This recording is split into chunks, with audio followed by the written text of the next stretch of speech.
नमस्कार मित्रांनो, मी मनीषा जाधव आणि स्वागत आहे तुमचं माझ्या यूट्यूब चॅनलवर, ज्याचं नाव आहे जाजा पत्रा माळ भरारी. तर मी आज घेऊन आले आहे तुमच्यासाठी परत एक नवीन पत्र, आणि हे पत्र लिहिलेले आहे का सासरे बुवांनी त्यांच्या सुनबाईसाठी. तर चला तर पाहूया सासरे बुवा आपल्या सुनबाईला काय म्हणतात ते. सौ सुनबाईस, अनेक आशीर्वाद. खरं तर आज मनापासून तुझी माफी मागावीशी वाटते, पण मला माहित आहे तुला हे आवडणार नाही, म्हणून मग या पत्रातून व्यक्त होत आहे. माझा मुलगा आणि मुलगी माझं विश्व होतं.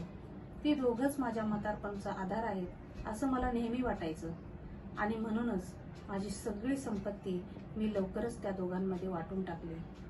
घरात कुठलाही निर्णय घ्यायचा असेल तरी मी या दोघांच्या मताने घेतला.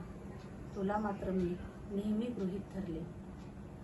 तुझे मत मी कधीच विचारले नाही. तू परक्या घरातून आली असलीस तरी आता तू या घरचा भाग आहे हेच मी विसरून गेलो होतो. तुझी सासू गेल्यावर मी तिच्या नावावरचे सगळे पैसे मुलाला आणि तिचं सगळं सोनं मुलीला देऊन टाकलं. तुलाही काहीतरी दिलं पाहिजे होतं असं माझ्या मनातच आलं नाही. तू मात्र आपलेपणाने सर्व सुनेच्या जबाबदाऱ्या पार पाडल्या.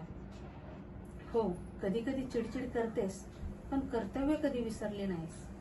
पुढे मी थकलो, अनेकदा आजारी पडायला लागलो, पण ज्यांना म्हातारपणाची काठी समजत होतो तो माझा मुलगा नोकरी सांभाळण्यात आणि मुलगी तिच्या संसारात एवढी गुंतली आहे की माझ्याबरोबर थोडासा वेळ घालवायलाही त्यांना सवड नाही.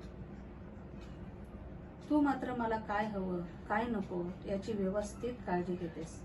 माझ्या औषधांच्या वेळा, जेवणाची पथ्ये सगळी तू व्यवस्थित सांभाळलीस. आजारपणात माझी होणारी चिडचिड सुद्धा तू सहन केलीस.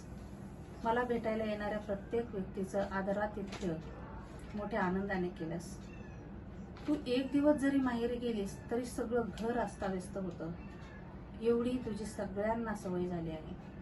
माझ्या मुलाने घरासाठी फक्त पैसा कमवला, पण घरची सगळी जबाबदारी मात्र खंबीरपणे तू पेललीस. मुलगी फक्त काही तासांची पाहुणी म्हणून मला भेटायला आली, पण तू मात्र रोज मुलगी बनून माझी सेवा केली. म्हणून आज मनापासून तुला काहीतरी द्यावंसं वाटतं, पण आज या म्हाताऱ्याचे हात रिकामे आहेत.